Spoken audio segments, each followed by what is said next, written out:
everyone. It's me, Terry of the Yarn Joy podcast. Welcome to another episode of Tuesday Talks with Terry. So this is episode number 2. I hope everybody's having a wonderful Tuesday. It is rainy and drippy and drizzly here today and kind of cool.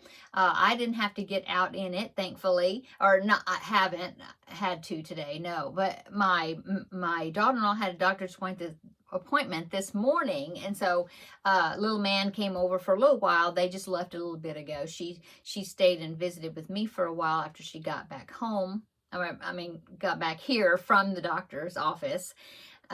Anyway, we had a good time this morning. Little man is learning how to play Go Fish. We have these Go Fish cards, but they're like super sized, and they're like bigger. They're not just the size of a regular deck of cards, and they actually have fish, different types of pictures of fish on the cards. And so Opa and I, my husband, we have been, well, he was over here Friday evening. Yeah. And so we were, my husband was like, let's try to teach him how to play Go Fish, And so the three of us played together, and he was catching on to it. He won't hold his cards up. He just has them down, everybody can see his cards. But he does get the concept of asking, do you have a goldfish, or do you have a, octopus, whatever. And then if somebody asks him, do you have an octopus? And if he doesn't have it, he does know that you're supposed to say, go fish, and get a card from the pile. So anyway, he's catching on to playing, kind of figuring out how it works. So when he was over here this morning, he wanted him and I to play Go Fish. And so we did. And so then when my daughter-in-law came to pick him up and came in to visit, I told her, we've been playing Go Fish. And so she's like, oh, well, now that I know that he knows how to play Go Fish, or he's learning, then we'll try to play in it at their house. So I thought that was good. He's learning. and she said that they want to try to make like one night a week being like a board game night for them, to play with my grandbaby. And so she said that they had some sort of Monopoly Junior game, and I thought, Monopoly Junior, that sounds like it would be hard for him to play. But he said she said that the way it's geared, there's like different levels. So if it's for a younger child, this is all you do, and then if it's for a little bit older child, then this is how you play it, And so anyway, she said they had a fun time playing that. So that's good. My little man is growing up. Okay, so I thought I would go ahead and show you my progress on the Under the Sea blanket. I actually called it the right thing instead of Sea Life, Under the Sea blanket. So I have gotten two of the panels put together of 5 blocks, okay, each. And then I did granny stitch around both of them, and 3 rounds around the first panel. I think that's the one I had showed you in my last update on it. And then last night I did 2 rounds of the granny stitch around the other panel. And then on the 3rd round, I joined it with the first panel. And so let me show you my progress on it. It is turning out really a good size, a lot bigger than I thought it was going to. So, that's good. So let me see. Here is what it's looking like so far. Look at that. I love that in between there. I was showing my husband, and he said that looked really good. Those colors. Anyway, so there is what it's looking like. It's 5 blocks down. I can't hold it up all the way, so I'll just have to do it this way. So there is the next ones. Here's the 4th squares, and then here is the bottom, okay?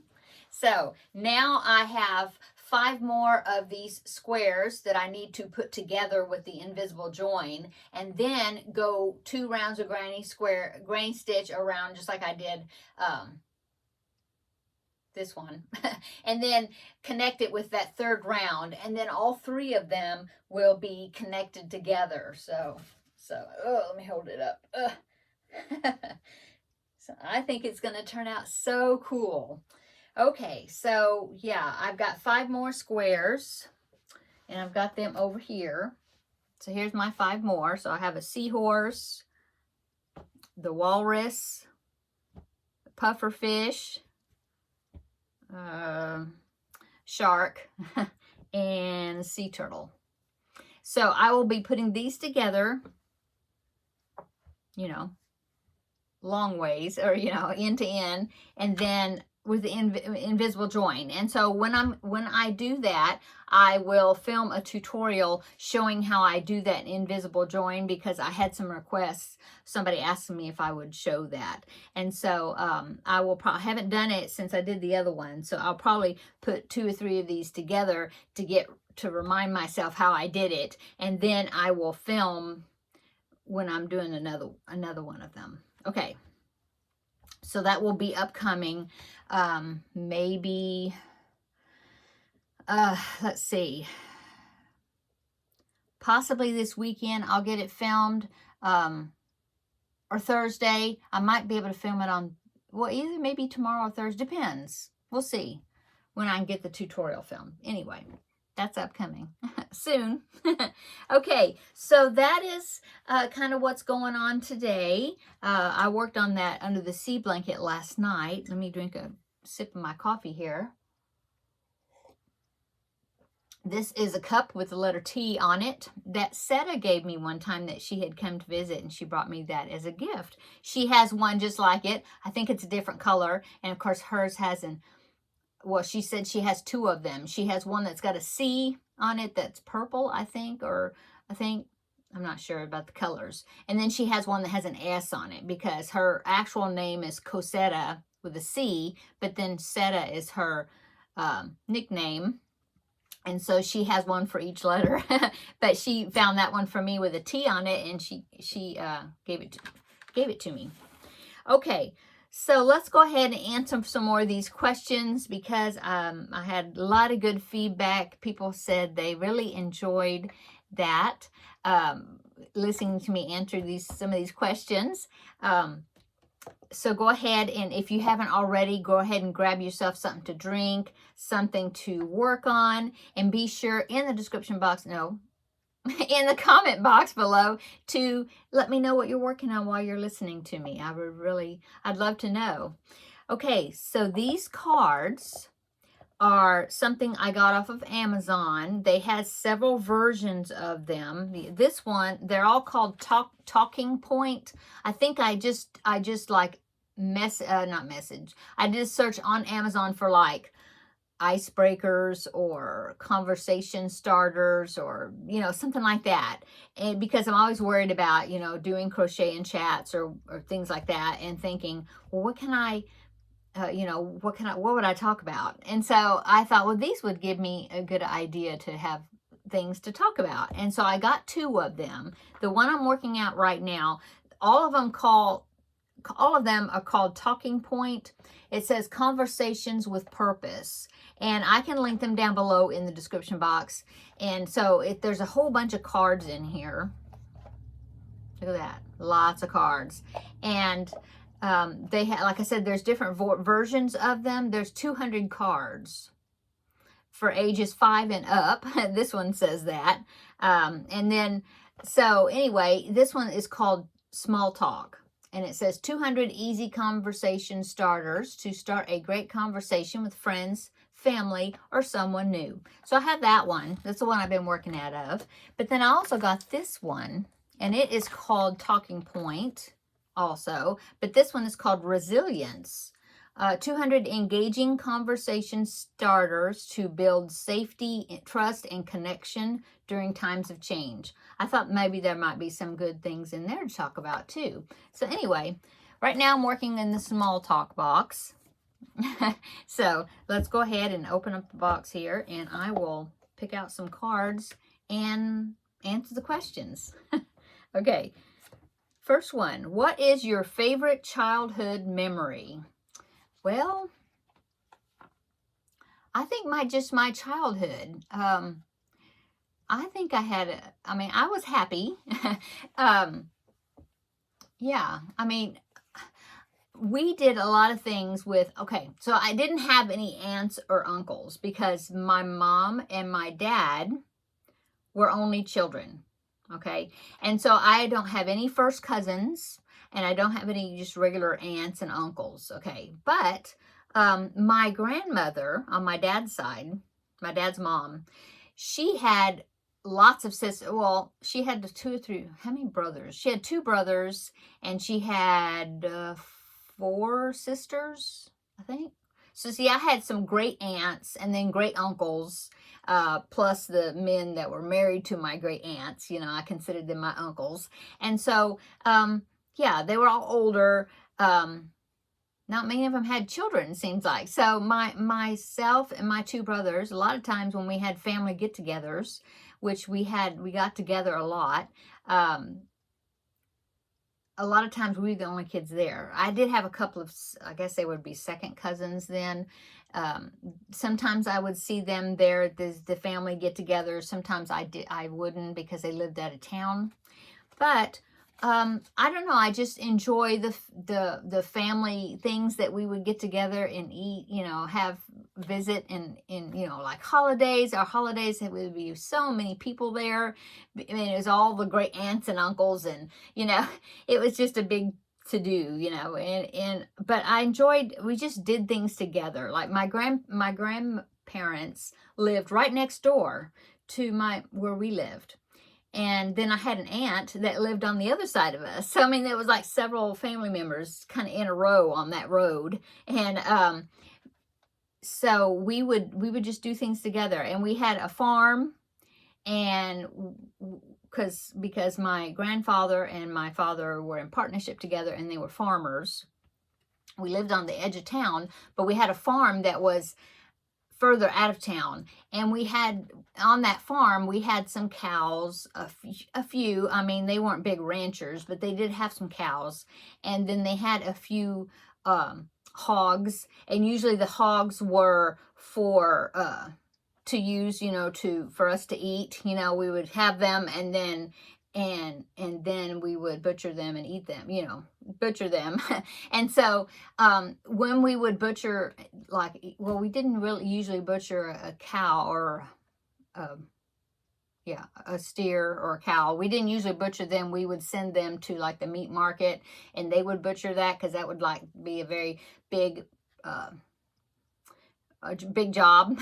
And so we never did do that. I know my husband's family, they would butcher a cow and do all the processing and all that stuff, you know.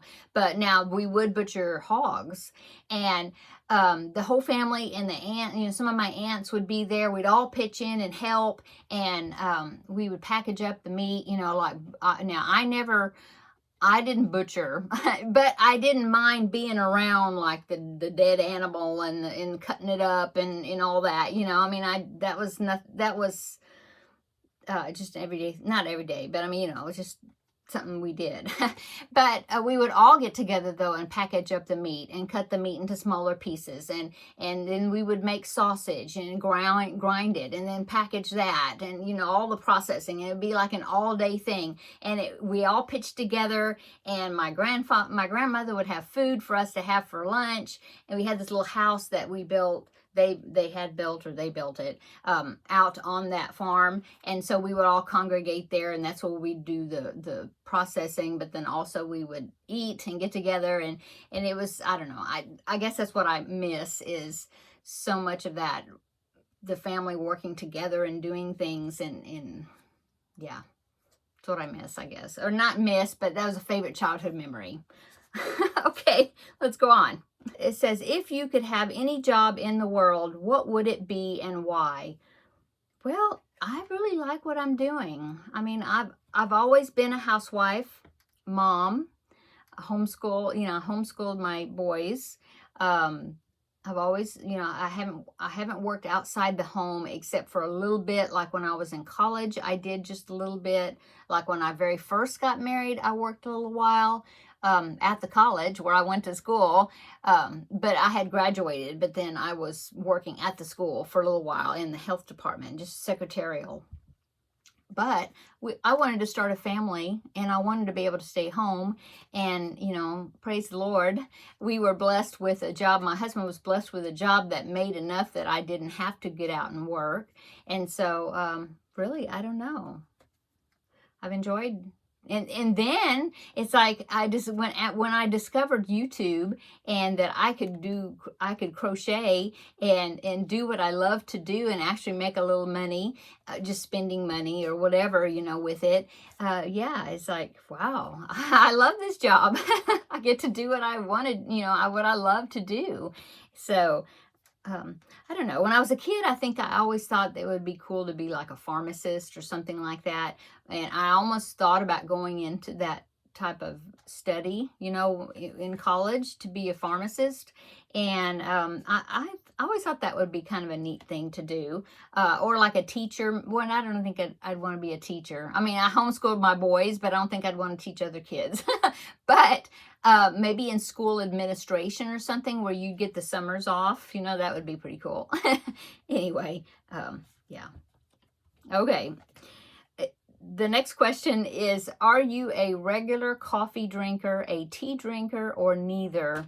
Well, coffee, yes. I didn't start drinking coffee until I was in college, I think. And that's when I, you know, to stay awake and stuff like that. And I know in the beginning I didn't like it. And I would try all these different ways to try to get myself to like coffee. I worked it when I was in school. I was also what they call work study?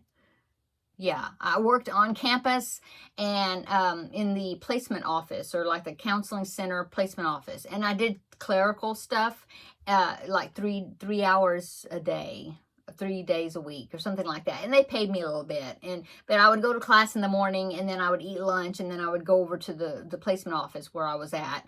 And then I would work for, you know, a few hours, clerical, different things. And they had a break room where they had coffee, and because there was so many of the ladies that worked in that department that had coffee, and so they all liked coffee, and so they had a break room where they had a coffee pot, coffee, you know, and then they had all these different things that you could put in it. Now this was in the later 80s. Yeah, like 1985, 86, around there, because I got married in 87. So it was like 85 and 86, somewhere around there is when I worked there. And so I don't know if I didn't know about Starbucks and all that. So I don't know really how many fancy coffee drinks and things that was popular about that time. But all I know is in that break room, they had like creamer, powdered creamer. They had like a shaker thing of cinnamon. They had, I can't remember what other flavored type things that they had that you could try in your coffee, but I do remember they had cinnamon that you could sprinkle in your coffee with the creamer, you know. Anyway, I tried all these different ways to try to get myself to like it. And it was okay, you know, but then I don't know, over the years, I guess, and then, you know, having kids and thinking, oh, I need a cup of coffee to will perk me up or whatever. Well, then I've got to where I love coffee now. So anyway, coffee. But I do drink hot tea occasionally. I have a few different types of herbal teas and things that I like. And so, yeah, I'll drink it. Okay. What sport do or did your parents play? Well, my father was a big football player, just in high school. That's it. He had won a scholarship, I think, to some college somewhere to play football, but he didn't go. He didn't go. I don't think they could afford because it wasn't like 100% paid. So he didn't go, and he wasn't much of a student, really. He just liked to play football, you know? And so anyway, he didn't go, but he was a good football player. He played center, if you're familiar. That's the guy that has to bend over, you know, and throws the ball to the quarterback, and also holds the ball so then the kicker can kick it. You know, that was his position. Anyway, my mom she wasn't into sports. And then me, I wasn't into sports either. I did not play sports in school. I didn't. Okay, let's go on to the next one, because this one looks like it's kind of connects. So it says, what extracurricular activity did you participate while attending school? Well, I was in band. Yeah, played the clarinet from 5th grade all the way through high school, senior year. I loved it. I still have my clarinet, but I can't play it anymore. I tried and I can't. It's like, I know what to do with my fingers. I still know where to put my fingers for the notes. I do, and I can still read music, treble clef music, that one. I can still read music, but for some reason I've lost my lip, I guess, or something, because I cannot blow and make the notes anymore. I don't know.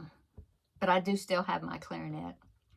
Lots of memories. I would compete, in the like UIL individual where I'd have to play by myself, and I had badges, patches, and things that I won. The reason I did that is because when I got a senior jacket, and it was the tradition back then that you would sew the patches down the sleeve, that you would earn or win on that senior jacket. And so my senior jacket has patches down both sleeves.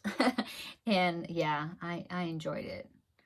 And then the only other thing extracurricular that I was in when I was in school is I was part of FHA, which is Future Homemakers of America, because I was in home economics. I took a home economics course when I was a freshman in high school, 9th grade. And then I didn't take it anymore because I was having to take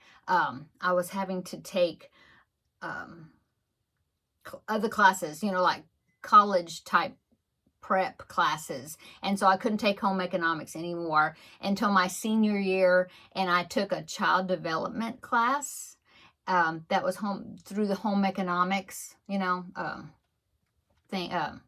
department.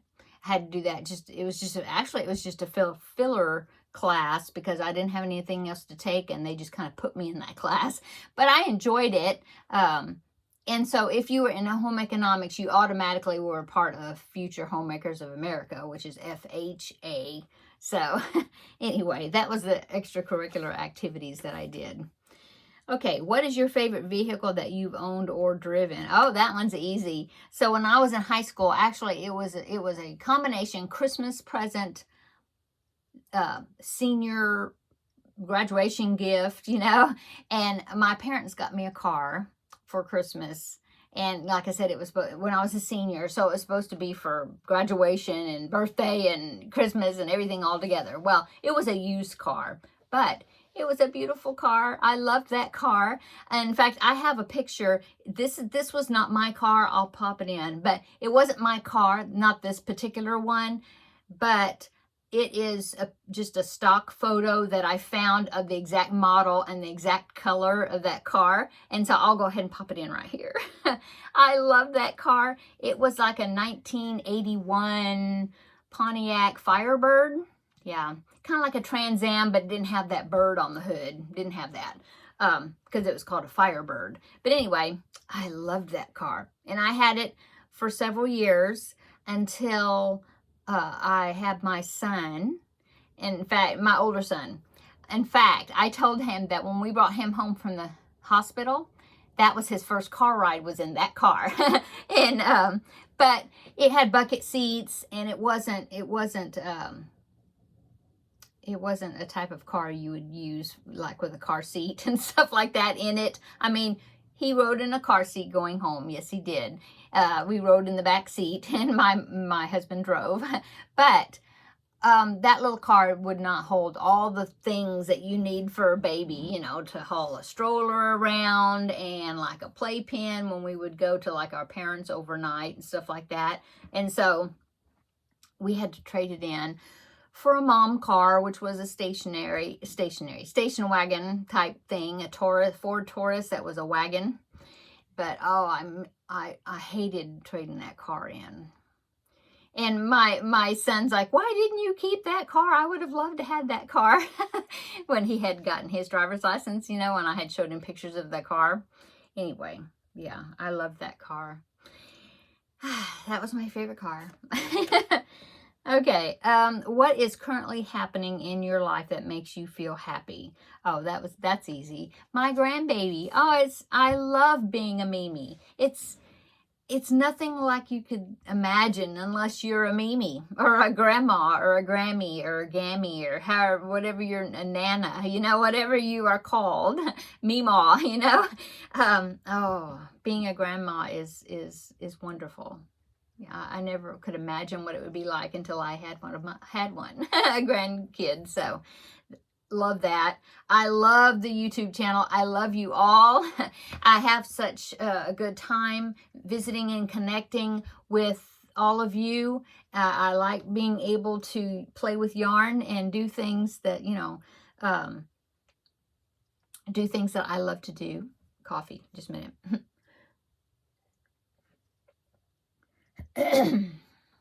Sorry. Yeah, everything's great. Yeah, the Lord is good. And yeah, I love it. Okay, one more question and then I will go. What hobby did you once really enjoy that you no longer do today, and why don't you do it anymore? Oh, wow.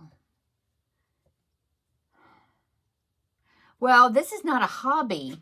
Well, I don't know if you'd call it a hobby, but I used to be in choir in church, and I really enjoyed it. I enjoyed it so much. And I was in choir for probably 25 years. Yeah. And it was great. During that time, we had a big choir in our school, in our church. We made a couple of recordings, and we would travel in different places around and sing like at other churches. I loved doing that. I loved singing. Why don't you do it anymore? Well, I was never trained as far as the proper way to sing with, you know, the proper way to use your voice and all that. And so I started having trouble with my throat, and come to find out, I developed a cyst, not at my voice box, but kind of on the side of it. And they're just watching it. As long as it just is right there and it's not getting any bigger, they won't do anything about it. I did get it tested. It is not in my thyroid. It's above my thyroid, but it's got thyroid cells in it, they said. And there's a word for it. Thyroglossal cyst, something like that. But it's not my thyroid. Anyway, so it got to where when I would sing a whole lot, that would kind of get irritated a little bit. And I definitely don't want to irritate it, because if it starts swelling and all that, then they'll have to go and do surgery and cut it out. And I don't want to have a big scar on my neck.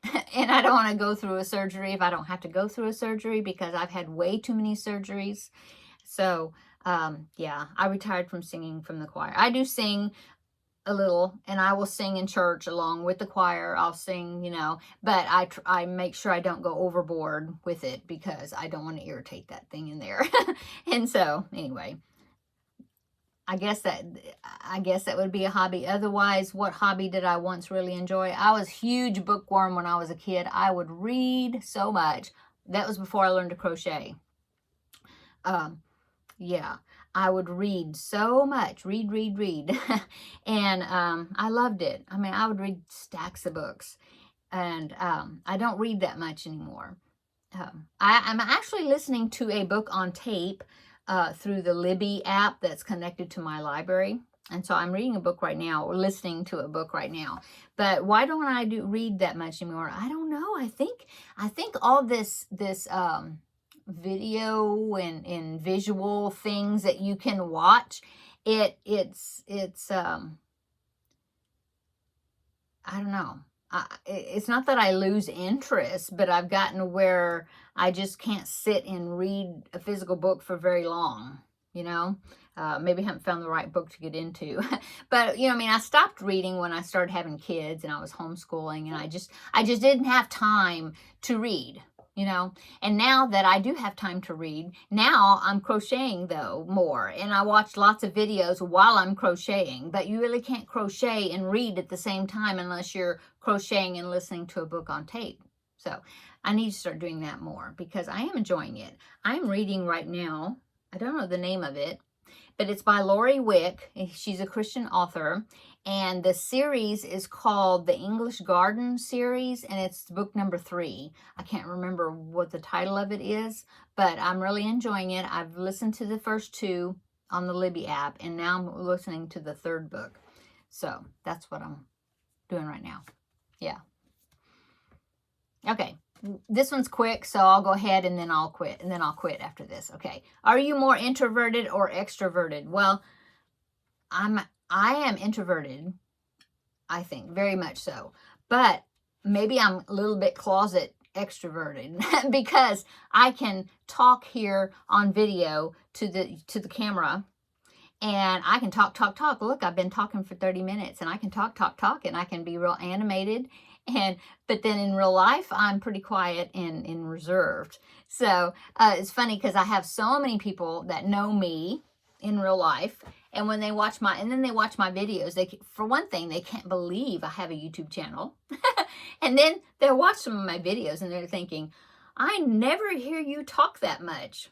So yeah, YouTube has brought me out of my shell more, but I'm still pretty introverted, I think. Yeah. Okay, I'm going to go because I can just keep going through these. I love answering these questions. It's so fun. So if you want to answer some of these questions that I have asked myself today, I would love to hear your answers down in the comments. Thanks for stopping by for Tuesday Talks with Terri. I'm really enjoying doing this, and I hope that you are too. And yeah, it's just a way to connect and visit with you all. I really enjoy it. Okay, I'm going to go. See you tomorrow for Crafting with Friends, and we'll get to visit some more. And I will show you my Crafting with Friends project. I worked on it some more. I've got a whole nother skein put into it, so that's good. And so I made some good progress on it. And yeah. That's it. I'll talk a little bit about other things that I've worked on, and then of course on Thursday I will be coming back again for episode 395, I think, something like that.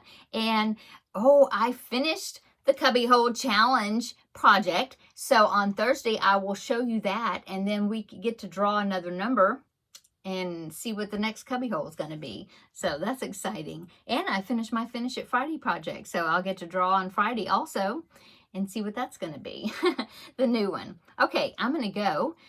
Thanks so much for stopping by and visiting today and having some coffee. Let me know if you're drinking coffee or tea or what you're working on. I still have the sticker on there. It has been washed. It's gone through the dishwasher. I don't know why the sticker's still on there. Anyway, okay, come back tomorrow. We'll have another visit for Crafting with Friends. Until then, have a great rest of your Tuesday, and we'll see you in the next video tomorrow. Bye.